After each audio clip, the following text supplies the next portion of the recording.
Bonjour, l'invité du lundi vous propose une rencontre dans le cadre des législatives 2012 et nous avons rendez-vous avec Marc Villard. Auparavant, je voudrais dire qu'on a reçu naturellement de nombreuses questions déjà sur l'adresse de la rédaction que je vous rappelle mais qui est en bas de l'écran, la rédaction asiatelevision@gmail.com.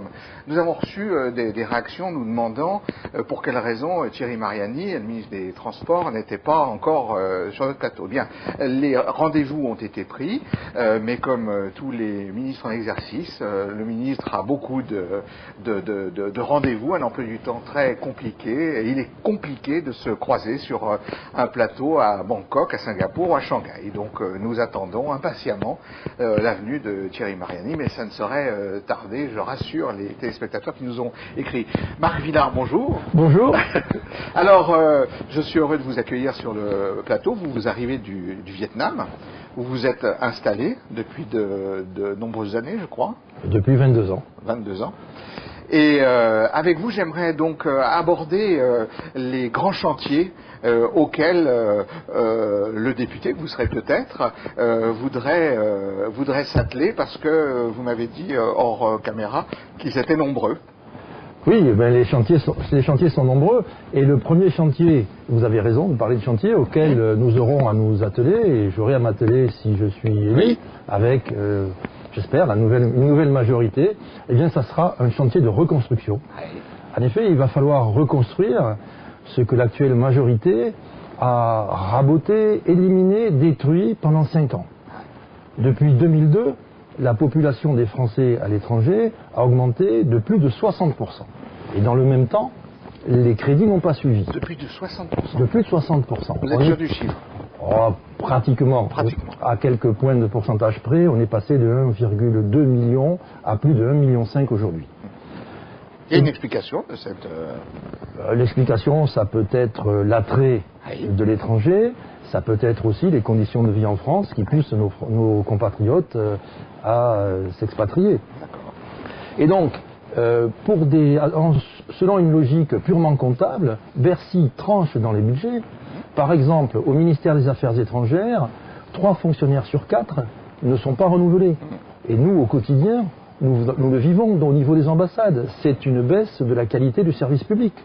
Attention, comprenez-moi bien, je ne dis pas que les fonctionnaires et les employés locaux qui restent dans les ambassades et les consulats ne font pas bien leur travail. Je dis simplement qu'ils n'ont plus aujourd'hui les moyens de mener à bien les tâches qui leur sont confiées.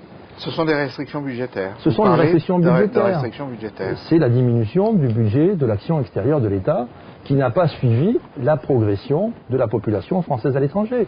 Ça met en péril le devenir de l'Agence de l'enseignement du français à l'étranger. On voit réduire les budgets de protection sociale. Je ne vous parle même pas de la fermeture des consulats dans certains pays, de l'abandon des tournées consulaires vers ceux de nos concitoyens qui n'ont pas la chance, si je puis dire, d'habiter la capitale ou dans des villes d'une importance suffisante pour avoir des consulats. Voilà, donc il va falloir reconstruire tout ça. Mais ce chantier de reconstruction, qui comportera plusieurs, ateliers dont nous pourrons parler tout à l'heure... C'est vraiment quelque chose que vous avez observé, ça, c'est-à-dire une diminution, j'allais dire, du service de ce qui est apporté aux Français de l'étranger? Oui, bien sûr, bien sûr. Vous avez de moins en moins de monde dans les consulats, avec de plus en plus d'obligations et de travail. Ça ne peut pas fonctionner. D'accord. Et donc, je vous disais, ce grand chantier de reconstruction, nous ne pourrons le mener à bien que si dans le même temps, nous travaillons en profondeur à modifier la perception que les politiques en France et nos concitoyens de France ont des Français de l'étranger. Il faut faire un sort à cette image d'Épinal qui nous colle, si je puis dire, à la peau. Non, nous ne sommes pas une charge pour la France. Non, nous ne sommes pas tous des exilés fiscaux. Dire que les Français ne paient pas des impôts en France, c'est faux. Un bon nombre de Français paient des impôts en France, ne serait-ce que les fonctionnaires et les retraités. Et si certains d'entre nous ne paient pas d'impôts en France, c'est pour la grande majorité d'entre nous de par l'application des conventions fiscales qui font que nous payons des impôts dans notre pays de résidence. Impôts qui sont souvent plus élevés que ceux que nous payons en France. Et tant que nous n'arriverons pas à faire Vous changer... devriez le répéter, ça, parce que ça va intéresser beaucoup de gens. Impôts qui sont souvent beaucoup plus élevés, ou plus élevés, je pourrais revenir dessus tout à l'heure quand on parlera de la fiscalité. Qu'en France. Qu'en France, bien évidemment. Et donc, tant que nous n'arriverons pas à changer cette perception, nous serons toujours à la merci d'arbitrages budgétaires, de projets de loi, de décisions qui iront à l'encontre de des intérêts, si je puis dire, des Français de l'étranger, et faits par des personnes, ou proposés par des personnes qui n'ont aucune idée de ce qu'est la réalité de la vie des Français à l'étranger.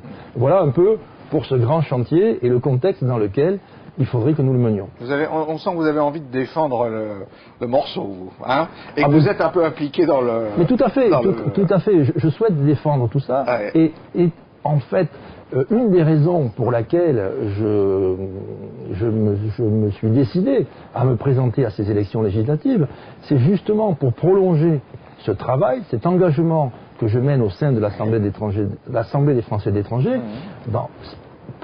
non plus dans un contexte purement consultatif, mais dans un contexte législatif, où, si je suis élu, je pourrai peser de beaucoup plus de poids, puisque je ferai partie non seulement de ceux qui font les lois, mais en plus, avec les 11 collègues qui seront élus, si je suis élu, nous pourrons travailler à modifier cette perception que les Français de France ont des Français de l'étranger, et les convaincre que cela vaut la peine de continuer des efforts pour maintenir dans de bonnes conditions des communautés expatriées à l'étranger. Est-ce que vous avez des idées, justement, pour maintenir, pour améliorer le service de ces communautés d'étrangers, hein, puisque vous dites qu'elles ont augmenté de 60%? Bien sûr, ce sont les ateliers dont je vous parlais. Mais ces ateliers, ça correspond aux préoccupations des Français de l'étranger, tels que j'ai pu les constater en bientôt 30 ans d'expatriation et en exercice de différents mandats, que ce soit comme président de chambre de commerce pour les entreprises ou comme conseiller des communautés extérieures. Vous avez été. J'ai été, je ne suis plus. J'ai été à plusieurs reprises président de la chambre de commerce française au Vietnam, mais en mars dernier, lorsqu'il y a eu le renouvellement du conseil d'administration, j'ai décidé de ne pas me représenter à la présidence pour ne pas être accusé de mélanger les genres entre mes fonctions de président de chambre de commerce et ma candidature aux législatives. D'accord. Vous m'aviez dit hors caméra qu'il était éventuellement possible d'envisager, un peu comme les conseils régionaux, que ces Français de l'étranger, qui sont donc 2,3 millions, c'est ça, 2,3 millions à peu près 2,5 millions à peu près, mais un peu moins inscrits sur les listes électorales. Donc effectivement, c'est l'équivalent d'une région. Et vous m'avez parlé alors d'une idée, d'une collectivité possible. Oui. Alors, de quoi s'agit-il? Alors, vous savez, 2,5 millions de Français à l'étranger, c'est à peu près l'équivalent de la région PACA. Or aujourd'hui, ces Français de l'étranger sont représentés par les sénateurs et par l'Assemblée des Français de l'étranger, mais l'Assemblée des Français de l'étranger, comme je vous l'ai dit, n'est qu'une assemblée consultative. L'idée, ça serait de transformer cette Assemblée des Français de l'étranger en une collectivité, un peu à l'image des collectivités territoriales en France, dotée de son propre budget et de ses compétences. Les compétences de cette Assemblée pourraient être celles dont nous allons parler, le problème de la scolarité, la protection sociale des Français de l'étranger, etc. Et son budget pourrait être une dotation de l'État que l'on pourrait envisager, calculer sur l'apport des Français d'étrangers à notre commerce extérieur ou à la présence économique de la France. Vous avez déjà des questions, Marc Villard, qui vous sont adressées sur notre rédaction. Comment est-ce que vous envisagez votre travail si vous êtes élu? Parce que vous êtes un peu loin, évidemment, hein, comme toute cette 11e circonscription. Hein. Vous êtes au Vietnam. Comment ferez-vous pour... c'est des questions des téléspectateurs. Hein, comment ferez-vous pour, dans votre emploi du temps, comment ferez-vous pour être président, pour être présent à l'Assemblée nationale? Mais je crois qu'il faut inverser la question. Oui. Le problème n'est pas de comment faire pour être présent à l'Assemblée nationale. Le problème, c'est qu'il faut être présent à l'Assemblée nationale. La question, ça sera de gérer l'emploi du temps pour, tout en étant présent à l'Assemblée nationale et dans les commissions où s'élabore le travail, être suffisamment présent sur le terrain. Je suis tout à fait conscient que si j'ai la chance d'être élu, ma vie va changer et ma résidence principale ne sera plus au Vietnam. Ma résidence principale, elle sera à Paris, où se fait le travail de l'Assemblée. Ensuite, il faut bien évidemment ne pas perdre le contact avec le terrain. Cela se fera par des visites aussi fréquentes que possible sur le terrain. Donc vous avez l'intention d'être très présent à l'Assemblée nationale si vous êtes élu? Ben oui, je ne vois pas comment on pourrait faire autrement. Non, mais quand vous dites que vous allez, votre résidence principale serait donc à Paris, c'est donc pour être beaucoup plus, en fait, présent à l'Assemblée. Oui, parce que le travail se fait à l'Assemblée nationale. Vouloir être député et passer son temps dans la circonscription à, dans le meilleur des cas, 6000 km de Paris si on est à Moscou, ou 11 000 si on est au Vietnam, et encore plus loin si on est en Australie ou en Nouvelle-Zélande, ça n'a pas de sens.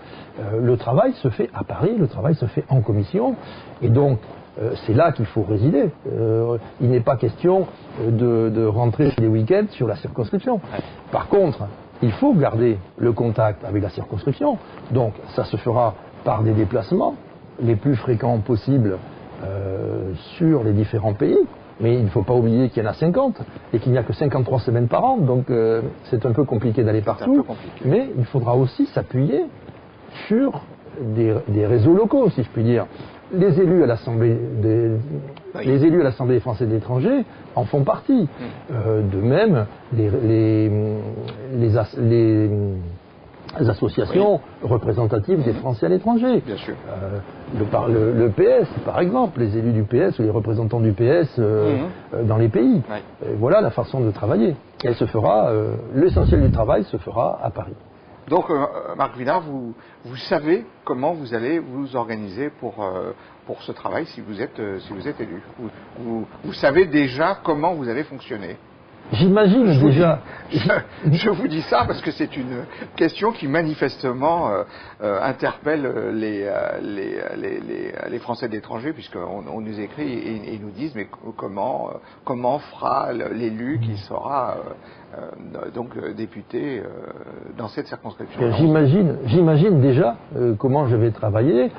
J'apprendrai bien évidemment en avançant. Je pense qu'on pourra aussi calquer notre mode de fonctionnement, toujours si je suis élu, sur le fonctionnement des députés des DOM-TOM, par exemple, qui eux ne rentrent pas toutes les semaines dans leur circonscription, et je pense qu'ils vont à peu près toutes les 3 semaines, choses comme ça. Mais il faut dire aussi que en ce qui concerne les préoccupations des Français de l'étranger, la façon de les porter, mes 12 ans de mandat à l'Assemblée des Français de l'étranger m'ont beaucoup aidé. Parce que je me suis préoccupé bien évidemment de problèmes économiques, puisque je suis président de la Commission des affaires économiques et financières, mais je me suis aussi préoccupé parce que ce sont des demandes qui viennent du terrain, de problèmes sociaux, de problèmes de scolarité, etc. Et on reviendra sur tous ces sujets avec vous, Marc Villard, au cours de prochaines émissions. Merci d'avoir répondu à nos questions, à toutes nos questions, Marc Villard. L'invité du lundi se termine. La semaine prochaine, nous aurons un autre invité. À bientôt.